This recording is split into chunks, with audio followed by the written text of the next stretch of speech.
నవ్య news కి స్వాగతం। ఈ రోజు వార్తల్లోని ముఖ్యాంశాలు।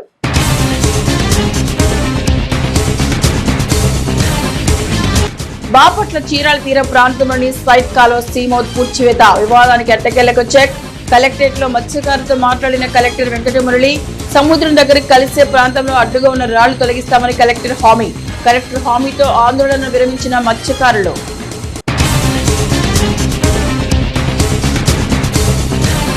ఈ నెల 25న చీరాలకు AP PCC chief YS Sharmila రాక।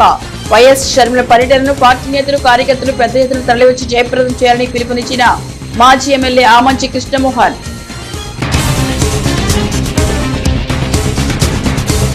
ప్రకృతి ప్రసాదించిన సంజీవని తేనె, అటువంటి తేనెను ఉపాధి మలుచుకొని ఆదాయం వైపు అడుగులు వేస్తున్న ఓ యువ రైతు తేనెటీగల పెంపకంపై నవ్య ప్రత్యేక కథనం। బాపట్ల చీరాల మండలం తీర ప్రాంతంలోని విజయలక్ష్మీపురం ఈపురపాలెం స్ట్రైట్ కాలువ సముద్ర తీరంలో సీమౌత్ పూడ్చివేత వివాదానికి ఎట్టకేలకు కలెక్టర్ చొరవతో తెరపడింది। ఆందోళన చేస్తున్న మత్స్యకారులను మంగళవారం కలెక్టర్ వెంకటమురళి కార్యాలయానికి పిలిపించి మత్స్యకారులను చర్చించారు। సముద్రం దగ్గర కలిసే ప్రాంతంలో అడ్డుగా ఉన్న రాళ్లు తొలగిస్తామని కలెక్టర్ హామీతో మత్స్యకారులు ఆందోళనలు విరమించారు। బాపట్ల చీరాల మండల తీర ప్రాంతంలోని విజయలక్ష్మీపురం ఈపురపాలెం స్ట్రైట్ కట్ కాలువ సముద్ర తీరంలో గడిచిన వారం రోజులుగా సాగుతున్న సీమౌత్ పూడ్చివేత వివాదానికి ఎట్టకేలకు బ్రేక్ పడింది। ఆందోళన చేస్తున్న మత్స్యకారులను మంగళవారం కలెక్టర్ వెంకటమురళి కార్యాలయానికి పిలిపించి మత్స్యకారులను చర్చించారు। సముద్రం దగ్గర కలిసే ప్రాంతంలో అడ్డుగా ఉన్న రాళ్లు తొలగిస్తామని కలెక్టర్ హామీతో మత్స్యకారులు ఆందోళన విరమించారు। ఈ సందర్భంగా కలెక్టర్ మాట్లాడుతూ సముద్రంలోకి బోట్లు యథాస్థితిగా ప్రయాణానికి అనువైన మార్గం సిద్ధం చేశామన్నారు। ఇదే క్రమంలో ఆందోళనలు చేపడుతున్న మత్స్యకారులపై నమోదైన కేసులను సైతం ఎత్తివేస్తామని చెప్పారు। వివాదానికి మూలమైన సీమౌత్ సమీపంలో కాలువకు రాళ్లు అడ్డుగా వేసిన వారిపై క్రిమినల్ కేసులు నమోదు చేస్తామని హామీ ఇచ్చారు। వివాదాలకు కారణమైన సంఘటన భూమిపై సమగ్ర విచారణకు ఓ కమిటీని నియమిస్తున్నట్లు తెలిపారు। ఇక కలెక్టర్ హామీతో మత్స్యకారులు ఆందోళనను విరమించారు।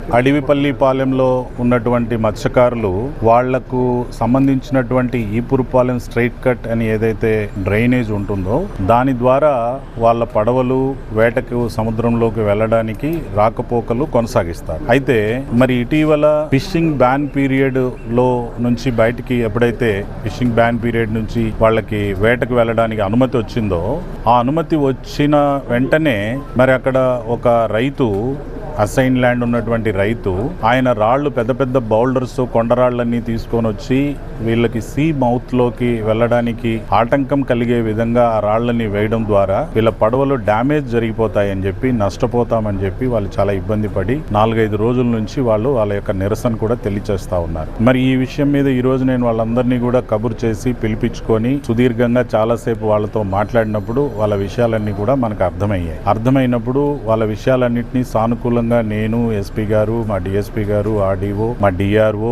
అందరూ అధికారులను కూడా కూర్చొని శాంతంగా విన్న తర్వాత మాకు అర్థమైంది ఏంటి అంటే అక్కడ పట్టా ల్యాండ్ ఉంది, అసైన్ ల్యాండ్ ఉంది। గతంలో ఎప్పటి నుంచో వాళ్ళకి ఒక ఎల్ షేప్ లో ఒక కోర్స్ అనేది వాళ్ళకి ఎటువంటి ఇబ్బంది కలిగించకుండా న్యాచురల్ కోర్స్ ఫార్మేషన్ అయిపోయి ఆ న్యాచురల్ కోర్స్ ద్వారా వాళ్ళు వెళ్ళేటప్పుడు సైక్లోన్ గానీ అట్లాంటివి వచ్చినప్పుడు పడవలు డ్యామేజ్ జరగకుండా ఉండేటువంటి ఒక న్యాచురల్ గా ప్రొటెక్షన్। మరి దాన్ని సుమారుగా 1.5 సంవత్సరము క్రితము ఒక వ్యక్తి వచ్చి తనకి ఒక కాంట్రాక్ట్ వచ్చింది ప్రభుత్వం నుంచి అని, ఒక పర్మిట్ ఉంది నా దగ్గర, నేను దీన్ని మీకు మరింత ఇబ్బంది లేకుండా చేస్తాను, మరింత బాగు చేస్తాను అని చెప్పి ఒక 500 టన్నుల వరకు ఇసుకనేదో ఆయనంతా కూడా తవ్వేసి ఆ కోర్సుని పూర్తి చేశాడు అని చెప్పి ఉంది। ఇది జరిగి కూడా 1.5 సంవత్సరం పైగా అవుతుంది। మరి రీసెంట్గా ఒక 15 రోజుల క్రితం అక్కడ ఉన్నటువంటి రైతు తన ల్యాండ్ని తాను ప్రొటెక్ట్ చేసుకుంటాను అని చెప్పి రాళ్ళు పెట్టి ఈ పెద్ద పెద్ద కొండరాళ్ళు వీళ్ళకి అడ్డమేస్తే కనీసం ఇప్పుడు పడవలు పోవడానికి కూడా ఇబ్బంది కలిగించే పరిస్థితి ఉంది। ఈ విషయాలన్నీ వాళ్ళు చెప్పారు। వాటన్నిటినీ మనం పూర్తిగా విన్న తర్వాత మనం నిర్ణయం ఏమిచ్చాము వాళ్ళందరి యొక్క కన్సెన్సస్తో అంటే మొట్టమొదటి నిర్ణయము వెంటనే మనము ఒక కమిటీని ఫామ్ చేశాం। ఆర్డీఓ గారు ఉంటారు, డిఎస్పీ గారు ఉంటారు, ఏడీ మైన్స్ ఉంటారు, ఎగ్జిక్యూటివ్ ఇంజనీర్ డ్రైనేజ్ ఉంటారు, అట్లానే సిఆర్జెడ్కి సంబంధించి executive engineer pollution control board ఉంటారు। వీళ్ళందరూ కూడా ఒక కమిటీగా ఫామ్ చేశాము। ఇప్పుడు వీళ్ళు వెళ్ళిపోయి తక్షణమే ఈ రోజు నుంచే పని స్టార్ట్ చేసి ఏ కొండరాళ్ళైతే బ్యాన్ రిలీఫ్కి ముందు వేశారో ఆ కొండరాళ్ళన్నింటినీ తక్షణమే తొలగించేసి పడవలకు ఏమాత్రం ఆటంకం లేకుండా డ్యామేజ్ జరగకుండా సునాయాసంగా వాళ్ళు వేటకి సముద్రంలోకి వెళ్ళే విధంగా ప్యాసేజ్ అనేది ఇమీడియట్గా ఇస్తారు. ఈరోజు ఇస్తారు, రేపు తెల్లవారుజాము నుంచి కూడా పనిచేస్తారు. రేపటి నుంచి వాళ్ళు వేటకి వెళ్ళడానికి ఇబ్బంది లేకుండా, వాళ్ళ కుటుంబాలకు ఏ ఇబ్బంది లేకుండా తక్షణమే ఆ పని చేస్తారు. సెకండ్ పని ఏం చేస్తారంటే, ఈ కమిటీ అనేది పూర్తి స్థాయిలో దర్యాప్తు చేస్తుంది. పట్టా ల్యాండ్ ఎంతవరకు ఉంది, అసైన్ ల్యాండ్ ఎంతవరకు ఉంది, సిఆర్జెడ్ యొక్క నామ్స్ని పాటిస్తున్నారా లేదా, సిఆర్జెడ్ నామ్స్కి వ్యతిరేకంగా ఏం జరిగింది అనేటువంటి విషయాలు కానీ, అట్లనే గతంలో ప్రభుత్వం నుంచి నాకు కాంట్రాక్ట్ ఉంది, నేను ఇసుకని ఇక్కడ మీకు కోర్సునంతా చేసి మీకు మరింత బాగు చేస్తానని చెప్పి 500 లారీల ఇసుకని ఎవరైతే తరలించారో దాని మీద కూడా పూర్తి స్థాయిలో దర్యాప్తు జరిగి క్రిమినల్ కేసులు కూడా పెట్టడానికి మనం పూర్తిగా ఆదేశాలు అనేది ఇవ్వడం జరిగింది. దీంతోపాటు ఈ 4 రోజుల నుంచి మత్స్యకారుల మీద ఏవైనా కేసులు పెట్టినట్టయితే ఆ కేసుల్ని కూడా విత్డ్రా చేసేదానికి కూడా మనం నిర్ణయం చేయడం జరిగింది. ఆ గ్రామాలలో ఉన్న ప్రజలందరికీ కూడా ప్రతి ఒక్కరికి నేను తెలియచేసేది ఏంటంటే, రేపటి నుంచి మీరు మీ వేటకి వెళ్ళాలి, మీ కుటుంబాలని పోషించుకోవచ్చు, ఎటువంటి అభ్యంతరం లేదు. ఈ జరిగినటువంటి దాని మీద ఎవరైతే తప్పులు చేశారో వాళ్ళందరినీ ఖచ్చితంగా గట్టిగా శిక్షిస్తాం, వాళ్ళందరి మీద తప్పకుండా యాక్షన్ తీసుకుంటాం. ఈ నెల 25వ తేదీ బుధవారం ఆంధ్రప్రదేశ్ కాంగ్రెస్ కమిటీ అధ్యక్షులు వైఎస్ షర్మిల జిల్లా పర్యటనలో భాగంగా చీరాలలో పర్యటించినారు. ఆమె పర్యటనకు సంబంధించి ఇప్పటికే చీరాల మాజీ ఎమ్మెల్యే అమ్మంచి కృష్ణమోహన్ ఆ పార్టీ నేతలు మీడియాకు వెల్లడించారు. కాగా నేడు ఆమె పర్యటన రూట్ మ్యాప్ ను మీడియాకు విడుదల చేశారు.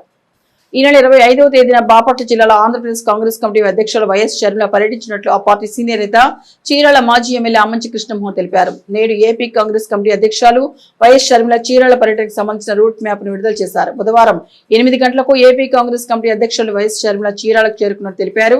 చీరాల పట్టణంలోని ముంతావారి సెంటర్ కూడలి నుంచి అమ్మంచి ఆధ్వర్యంలో బాలిక హైస్కూల్ మీదుగా ముక్కోణం పార్క్ కూడలికి చేరుకుని స్థానికంగా ఉన్న రాజ్యాంగ నిర్మాత డాక్టర్ బిఆర్ అంబేద్కర్, స్వర్గీయ మాజీ ప్రధాని రాజీవ్ గాంధీ విగ్రహానికి పూలమాల వేసి నివాళులర్పించినట్టు తెలిపారు.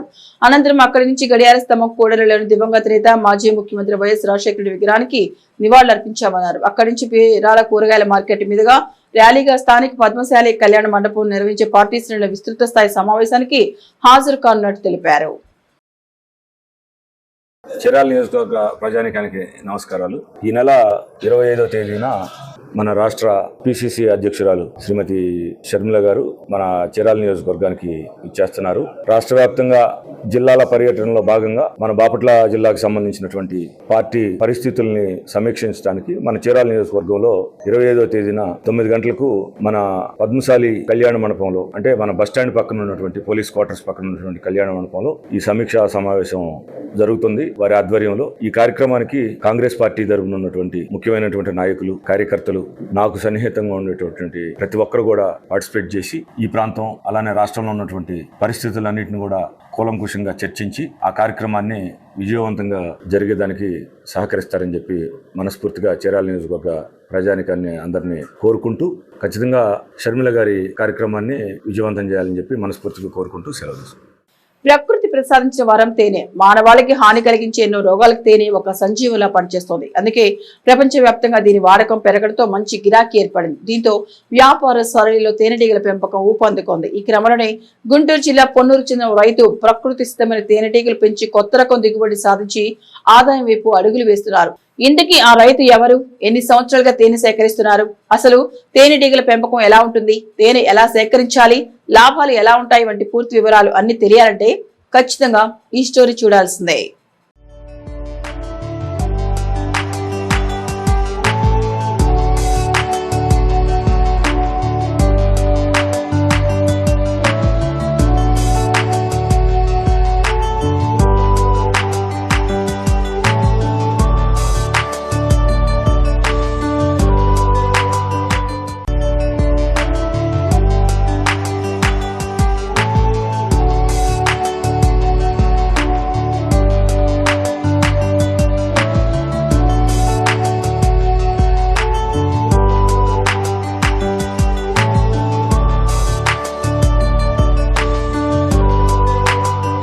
తేనెటీగల పెంపకం అనేది ఓ వ్యాపారం కాదు, ఒక రకమైన వ్యవసాయమే.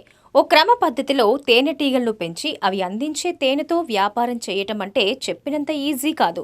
40 రోజుల పాటు చేసే సాగులో క్షేత్రస్థాయి పర్యవేక్షణ, సూక్ష్మమైన పరిశీలన చాలా అవసరం. అసలు తేనెటీగలను ఎలా పెంచుతాం అని ఆశ్చర్యపోతున్నారా? ఇప్పుడు ఇదే ట్రెండింగ్ బిజినెస్ గా మారింది. ఇలా తేనెటీగలు పెంచి దాని నుంచి తేనెను విక్రయిస్తూ గుంటూరు జిల్లా పోనూరు మండలం దొండముడి గ్రామానికి చెందిన తులసి రామచంద్రరావు ఏకంగా ఏడాదికి లక్షలు సంపాదిస్తున్నారు.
దొండముడి పొన్నూరు మండలం గుంటూరు డిస్టిక్.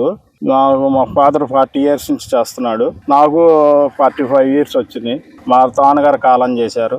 అప్పటి నుంచి కంటిన్యూగా నేను ఈ ప్రాసెస్ చేసుకుంటున్నాను. దీంట్లో చాలా జాగ్రత్తగా ఉండాలి. ఈ ఈగల బాక్సులకి ఈ వైరస్ నల్లి వచ్చినప్పుడు వాటిని చూసుకొని జాగ్రత్తగా మనం ఎప్పటికప్పుడు శుభ్రం చేసుకుంటూ పరిరక్షించుకుంటూ ఉండాలి. ఇది 40 రోజులకు వస్తుందండి పంట. 40 రోజుల దాకా సారి పంట తీసుకుంటాం. మాకు ఖర్చు అనేది మాకు రెగ్యులర్గా 4 వస్తూ ఉంటామండి. అవి చూసుకుంటా చెక్ చేసుకుంటా మళ్ళీ బండి బాడిగా అవి పెట్టుకొని వస్తూ ఉంటామండి.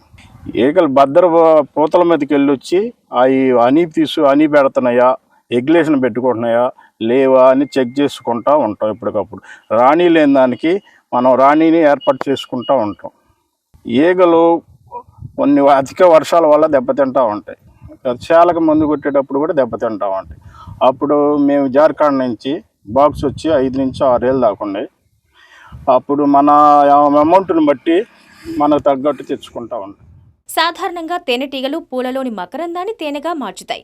వాటిని తేనె పట్టులో అరల్లో భద్రపరుస్తాయి. ఈ స్వచ్ఛమైన తేనెకు మార్కెట్లో ఫుల్ డిమాండ్ ఉంది. దీంతో తేనె కోసం వెతకటం కష్టమవుతోంది. ఈ క్రమంలోనే ప్రతి ఏడాది క్రమం తప్పకుండా చీరాల మండలంలోని తోటవారిపాలెం శివారు ప్రాంతాల్లో సాగు చేసే మొక్కజొన్న, దోస, బీర, కందితో పాటుగా పూల సాగు ఎక్కువగా సాగించే ప్రాంతాల్లో ప్రత్యేకంగా తయారు చేసిన బాక్సులను ఏర్పాటు చేసి తేనెటీగల ద్వారా ప్రకృతి సిద్ధమైన తేనెటీగల పెంపకాన్ని చేపడుతున్నారు.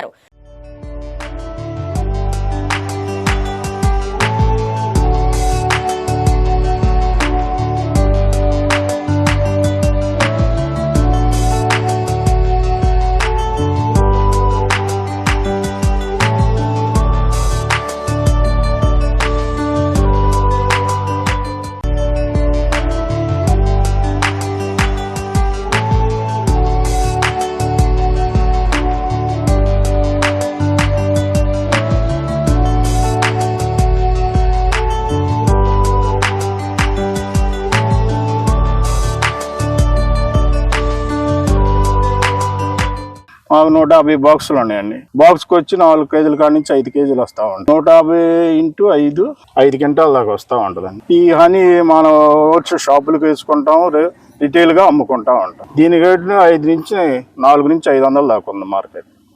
మేము తింటే మనం మామూలు రెగ్యులర్గా ప్రకృతి నుంచి వచ్చేదే తీస్తూ ఉంటాం. దీనికి కొద్దిపాటి పెట్టుబడి, వనరులు, సమయం సరిపోతాయి. అయితే వాటన్నింటికీ మించి తేనెటీగలపై పూర్తిస్థాయి పర్యవేక్షణ మాత్రం తప్పనిసరిగా ఉండాలి. లేని పక్షంలో మాత్రం ఇబ్బందులు తప్పవంటున్నారు. ఎక్కడ పంటలు పూత దశలో ఉంటే అక్కడికి తేనె పెట్టెలు తరలిస్తూ నిరంతరాయంగా తేనె దిగుబడిని తీస్తూ ఉన్నారు. తేనెటీగల పెంపకంతో స్వయం ఉపాధిని పొందుతూనే మరికొంతమందికి ఉపాధినిస్తున్నారు. అనుభవం వస్తున్న కొద్దీ పెట్టెల సంఖ్య పెంచుకుంటూ ప్రస్తుతం 150 పెట్టెలతో ప్రతి 40 రోజులకొకసారి ఒక్కసారి ఒక్కొక్క పెట్టె నుంచి 3 నుంచి 5 కిలోల వరకు తేనె తీస్తూ సుమారు 200 నుంచి 300 వరకు తేనె దిగుబడి తీస్తున్నారు. ఇక తేనె దిగుబడిని సాధించే ప్రక్రియలో ఒక రాణి ఈగ, కొన్ని మగ ఈగలు బయటకు వెళ్లకుండా పెట్టెలోనే ఉంటాయి. పూత ఈగలు, సిపాయిలు, తూలీగలు మాత్రమే బయట తిరిగి పుష్పాల్లోంచి మకరందాన్ని సేకరించి వాటిని తేనెటీగల పెట్టెల్లోని అరల్లో భద్రపరుస్తాయి. ఒక్కో రాణి ఈగ రోజుకి 1500 నుంచి 2000 గుడ్లు పెడుతుంది. తేనె తుట్టెల సాగు ఒకచోట ఉండి చేసేది కాదని రైతు రామచంద్రరావు తెలిపారు.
దాన్ని జాగ్రత్త చూసుకోకుండా పరిరక్షణ చేసుకోకుండా ఉంటే నష్టపోతామండి.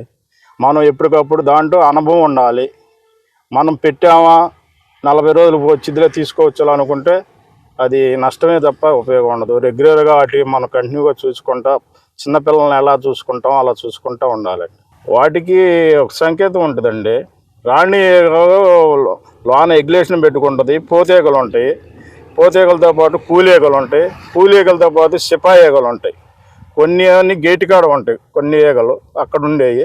కొన్ని పంటలు ఆడుండే, మేత ఆడుండే చెకింగ్కి వెళ్ళి వస్తూ ఉంటాయి కొన్ని ఈగలు. కొన్ని ఏమైనా వర్క్ చేస్తూ ఉంటాయి, కోళ్ళను హాని పిప్పొడి తెచ్చుకుంటూ ఉంటాయి. దీంట్లో చాలా అనుభవం నేర్చుకున్న తర్వాత తీర్చుకుంటే వాళ్ళకి చాలా ఉపయోగంగా ఉంటుంది. అనుభవం లేకుండా దాంట్లో సీనియారిటీ లేకుండా తెచ్చుకున్నామంటే నష్టపోతాం. తేనె తుట్టెల పెట్టెలు 3 నెలలకొకసారి ఒక చోట నుంచి మరొక చోటుకి మారుస్తూ ఉంటామంటున్నారు. పువ్వుల్లో పూర్తి స్థాయి మకరందం తీసుకునేందుకు 3 నెలల సమయం పడుతూ ఉండడంతో ఇలా ఒక చోట నుంచి మరో చోటికి వీటిని తరలిస్తూ ఉంటారు.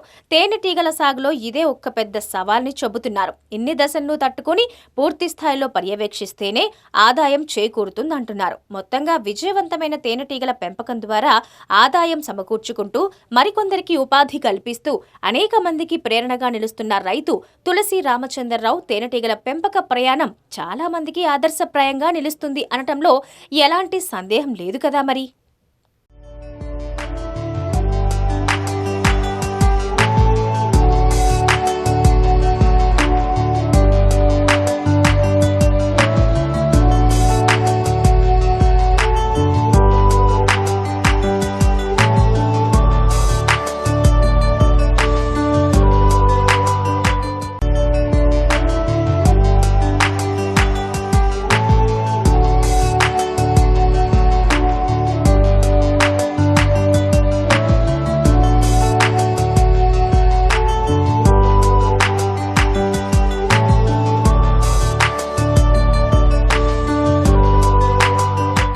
జిల్లా ఎస్పీ తుషార్ జుడి ఆదేశాలతో మంగళవారం చీరాల పట్టణంలోని ప్రభుత్వ మహిళా డిగ్రీ కళాశాలలోని సమావేశపు హాలులో విద్యార్థులకు శక్తి మొబైల్ యాప్ ఆవశ్యకత, బాల్య వివాహాల నిషేధ చట్టం, సైబర్ నేరాలు, ఫోక్సో చట్టాలు, ఇతర మహిళా సంబంధిత నేరాలపై అవగాహన కల్పించారు. అవగాహన సదస్సుకు చీరాల 1 టౌన్ సిఐ సుబ్బారావు హాజరయ్యారు. ప్రస్తుత సమాజంలో ప్రతి విద్యార్థిని గుడ్ అండ్ బ్యాడ్ టచ్ తో పాటుగా అనుకోకుండా తేలితే సమస్యలను ఎదుర్కొనేందుకు శక్తి మొబైల్ యాప్లపై అవగాహన పెంపొందించుకోవాలని చీరాల 1 టౌన్ సిఐ సుబ్బారావు అన్నారు. జిల్లా ఎస్పీ తుషార్ జుడి ఆదేశాలతో మంగళవారం చీరాల పట్టణంలోని ప్రభుత్వ మహిళా డిగ్రీ కళాశాలలోని సమావేశపు హాల్లో విద్యార్థులకు శక్తి మొబైల్ యాప్ ఆవశ్యకత, బాల్య వివాహాల నిషేధ చట్టం, సైబర్ నేరాలు, ఫోక్సో చట్టాలు, ఇతర మహిళా సంబంధిత నేరాలపై అవగాహన కల్పించారు. అవగాహన సదస్సుకు Chirala one town CI Subbarao హాజరయ్యారు. సమావేశంలో మరీ ముఖ్యంగా Chirala one town CI Subbarao మాట్లాడుతూ మహిళలకు విద్యార్థులకు అత్యంత ఉపయుక్తంగా ఉండే శక్తి యాప్ ను ప్రతి ఒక్కరూ వారి మొబైల్ ఫోన్ లో నిక్షిప్తం చేసుకోవాలని సూచించారు. బాల్య వివాహాల నిషేధ చట్టం, సైబర్ నేరాలు, ఫోక్సో చట్టాల గురించి అవగాహన కలిగి ఉండాలన్నారు. క్రమశిక్షణతో మెలుగుతూ చట్ట వ్యతిరేక కార్యకలాపాల గురించి సమాచారం తెలిసిన క్రమంలో పోలీస్ శాఖకు తెలపాలన్నారు. సమాచారం అందించిన వారి వివరాలు గోప్యంగా ఉంచబడతాయని తెలిపారు. ప్రతి ఒక్కరూ ఉన్నతమైన లక్ష్యాన్ని నిర్దేశించుకుని అంకిత భావంతో కృషి చేసి లక్ష్యాలను సాధించాలని ఆకాంక్షించారు. సమావేశంలో Chirala one town SI Rajyalakshmi, Chirala sub division Shakti బృందం తదితరులు పాల్గొన్నారు. వార్తల్లో నీటి అంతర్జాతీయ, జాతీయ, రాష్ట్ర ముఖ్యమైన అంశాలను ఓసారి పరిశీలిద్దాం. ఇరాన్, ఇజ్రాయెల్ మధ్య వార్ వల్ల అక్కడ చిక్కున్న భారతీయులను రప్పించేందుకు ఆపరేషన్ సింధు చేపట్టిన విషయం తెలిసిందే. అయితే ఇజ్రాయెల్ చిక్కున్న సుమారు 161 మంది ఇవాళ ప్రత్యేక విమానంలో న్యూఢిల్లీ చేరుకున్నారు. తొలుత వాళ్ళు భూమార్గంలో జోర్దాన్కు వెళ్లి అక్కడి నుంచి ప్రత్యేక విమానం ఢిల్లీకి వచ్చారు. సురక్షితంగా ఢిల్లీ చేరుకున్న అరవింద్ శుక్లా అనే ప్రయాణికులు ఆ ఆపరేషన్ గురించి వివరించాడు. గత ఏడాది మహారాష్ట్ర జరిగిన అసెంబ్లీ ఎన్నికల్లో రిగ్గింగ్ జరిగిందన్న ఆరోపణలపై కాంగ్రెస్ నేత రాహుల్ గాంధీకి ఎన్నికల కమిషన్ అధికారికంగా లేఖ రాసింది. పార్లమెంట్ ఆమోదించిన చట్టాలు, రూల్స్ కు అనుగుణంగానే నియమాలకు అనుగుణంగా అన్ని ఎన్నికలు ఖచ్చితంగా జరుగుతాయని పేర్కొంది. సుపరిపాలనలో తొలి అడుగు వేదికపై క్లియర్ కట్ ప్రజెంటేషన్ ఇచ్చారు ఏపీ సీఎం చంద్రబాబు. ఏడాది పాలన చేసిన అభివృద్ధి, సంక్షేమాన్ని వివరించారు. ఇక ముందు చేయబోయే పనులు, లక్ష్యాలను కూడా వివరించారు. అదే సమయంలో గత ప్రభుత్వ తప్పుడు విధానాలు కూడా ప్రస్తావించారు సీఎం చంద్రబాబు. డబుల్ ఇంజిన్ సర్కార్ అభివృద్ధి ఎలా ఉంటుందో చూపించామన్నారు. ఏడాదిలోనే ఊహించిన దానికంటే ఎక్కువ చేశామని చెప్పారు సీఎం చంద్రబాబు. 3 ఏళ్లలో అమరావతికి ఓ రూపం తీసుకొస్తాం. 2027 జూన్ లేదా డిసెంబర్ నాటికి పోలవరం పూర్తి చేస్తామని పేర్కొన్నారు ఆయన. రాష్ట్రానికి బనకచెర గేమ్ చేంజర్ గా నిలుస్తుందన్నారు సీఎం చంద్రబాబు. మోటార్ సైకిళ్లను ఇష్టపడే వారందరికీ హార్లీ డేవిడ్సన్ బైకులు సుపరిచితమే. సాధారణ బైకులతో పోల్చితే వీటి ధర కొంచెం ఎక్కువగా ఉంటుంది. దీంతో చాలా మంది రైడర్లు తమ జీవితంలో ఒక్కసారైన వాటిని నడపాలని కోరుకుంటారు. డిజైన్, లుక్, సామర్థ్యం, నాణ్యత పరంగా హార్లీ డేవిడ్సన్ బైకులు ఎప్పుడు ముందు స్థానంలో ఉంటాయి. వీటిపై కూర్చొని డ్రైవింగ్ చేస్తుంటే ఒక రకమైన రాజసం కనిపిస్తుంది. ప్రస్తుతం ఈ కంపెనీ తన 2025 మోడళ్లను అధికారికంగా విడుదల చేస్తుంది. ప్రతిష్టాత్మక టెండూల్కర్ అండర్సన్ ట్రోఫీలో బోణి కొట్టేదెవరో నేడు తేలనుంది. ఇంగ్లాండ్, భారత్ మధ్య లీడ్స్ వేదికగా అత్యంత ఆసక్తిగా జరుగుతున్న తొలి టెస్టులో ఇరు జట్టును విజయం ఊరిస్తుండగా విజేతలుగా నిలిచేదెవరన్నది ఆసక్తిగా మారింది. ప్రత్యర్థి ఎదుట భారత్ 371 పరుగుల లక్ష్యాన్ని నిర్దేశించగా 4వ రోజు ఆట ముగిసే సమయానికి ఇంగ్లీష్ జట్టు నవ్యాన్ని ముగించే ముందు ముఖ్య అంశాలు మరొకసారి.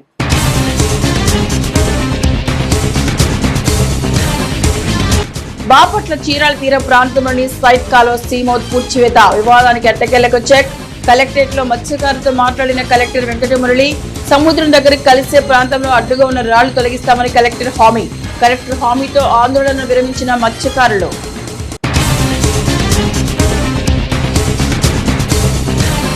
ఈ నెల 25న చీరాలకు AP PCC chief YS Sharmila రాక. వైఎస్ షర్మిల పర్యటనను పార్టీ నేతలు, కార్యకర్తలు పెద్ద ఎత్తున తరలివచ్చి జయప్రదం చేయాలని పిలుపునిచ్చిన మాజీ ఎమ్మెల్యే ఆమంచి కృష్ణమోహన్.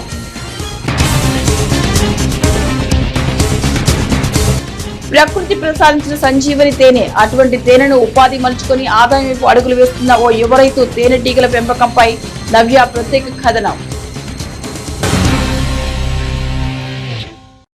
నవ్య న్యూస్ ఇంతటితో సమాప్తం. నమస్కారం.